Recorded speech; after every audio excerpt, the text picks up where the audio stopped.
Boa noite novamente. Aula de História. A aula de História dessa semana trata sobre Antiguidade Clássica.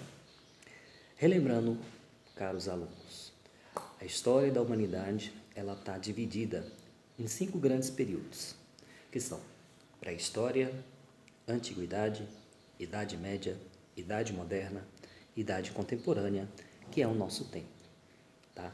Quando a gente fala da antiguidade, a gente está falando do tempo, do período, que começa mais ou menos quando o homem descobre a escrita, quando os primeiros homens começam a registrar. Nós vimos já em aulas anteriores o trabalho dos sumérios, registrando, escrevendo em pedra, em rocha, certo? Então, os sumérios, os mesopotâmicos, que começaram a registrar, trouxeram os primeiros registros. Tá? Aí começa a ser escrita a história. Isso lá mais ou menos por volta de 4000 a.C. Esse período, a antiguidade, vai de 4000 a.C. aproximadamente até o ano de 476 d.C. Quando a gente fala da antiguidade clássica, a gente está fazendo um recorte dentro do período da Idade Antiga. A gente está pegando ali um recortezinho de tempo, falar só da antiguidade clássica. A gente está se referindo basicamente aos gregos e aos romanos. Desculpa. Por que a antiguidade clássica, por que os gregos e os romanos são tão importantes para a história? Por que esses dois povos, a gente tem tanta referência a respeito deles? Justamente porque eles deixaram um legado imenso, certo? O povo grego, ele é responsável diretamente pelo início do pensamento filosófico. Os primeiros filósofos são gregos. Aristóteles, Sócrates são exemplos de grandes filósofos da Grécia. Qual a importância disso? Essas pessoas, esses caras, eles começaram a se preocupar como o mundo funcionava e começaram a questionar vários ensinamentos, certo?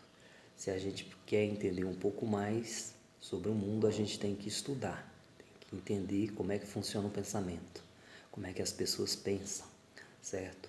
E Sócrates e Aristóteles, eles deixaram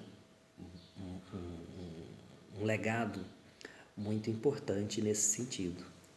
Eles eram grandes questionadores, grandes pensadores. Além da filosofia, também se desenvolveu na Grécia Antiga, na Grécia Clássica, aspectos interessantes como o teatro, como a medicina, como a história, tá? A poesia, certo? Tudo isso são legados do povo grego para nós.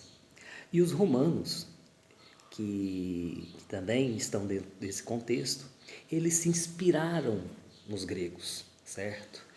Durante um determinado momento da história, a Roma, que teve um processo de expansão territorial muito forte, se transformou no maior império da antiguidade. Os romanos, eles viram tudo que os gregos tinham escrito, tudo que os gregos tinham deixado, e eles beberam na fonte dos gregos. Falaram, poxa vida, que povo bacana, vamos nos inspirar.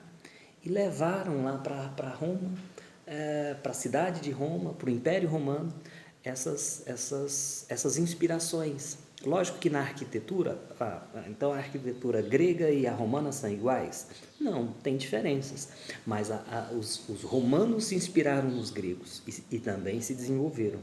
E aí que vem um grande detalhe, como os romanos, eles se tornaram um grande império, eles acabaram levando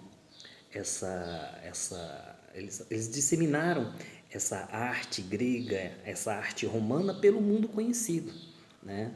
E aí, com a expansão romana, tudo isso foi levado para o mundo antigo, tá? Além disso, os romanos são, só para a gente pegar exemplos de inspiração dos romanos para a gente hoje. dentro da nossa língua, que o português, a língua portuguesa, ela tem muito do latim, né? Tem muitas palavras que vêm do latim. Os algarismos romanos, que muita gente adora e muita gente detesta, também é um legado do povo romano. E se a gente pegar várias palavras que a gente utiliza na língua portuguesa, como eu estava dizendo, da língua, muitas vieram da Grécia, vieram de Roma. Democracia, por exemplo, o sentido da palavra democracia. Lá, dentro da língua grega, demo significa governo. Cracia seria povo, então a democracia seria o governo do povo.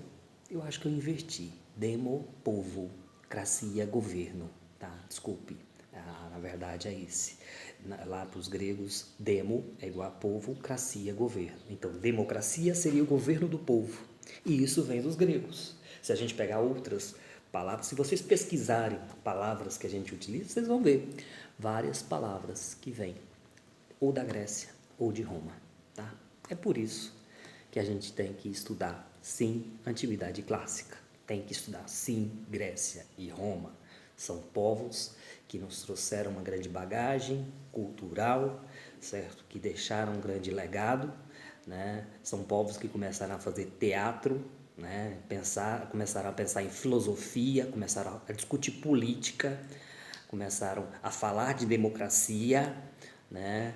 Há mais de 2000 anos, certo? Então, respeitemos os gregos, respeitemos os romanos, que esse povo é muito bacana. Se não fosse os povos gregos e romanos, talvez a gente não tivesse um código de leis tão vasto e tão bom, né? As nossas leis também foram inspiradas nesses povos da Antiguidade Clássica. Tá? Foram os primeiros povos que começaram a pensar em códigos de leis, certo? Começaram a pensar em formas de governo. Respeitemos os gregos e os romanos. Essa foi a nossa aula de história de hoje, Antiguidade Clássica. Se tiver interesse, pesquisa, tá? Façam as atividade bem tranquila. Se tiver dúvida, pergunta, gente. Olha só, pergunta, vamos perguntar. Aproveitem enquanto é tempo, tá? Preciso registrar as presenças de vocês. Estou sentindo falta de muitos alunos. Se gostaram do vídeo, comentem, tá? Tem um canal no YouTube, curtam lá. Não é assim que os youtubers fazem? Pode curtir lá, tá bom? Fiquem com Deus. Daqui a pouco, gasgando. Daqui a pouco, hoje a minha autoestima está alta, daqui a pouco eu vou colocar aula de ciências também. Fiquem com Deus.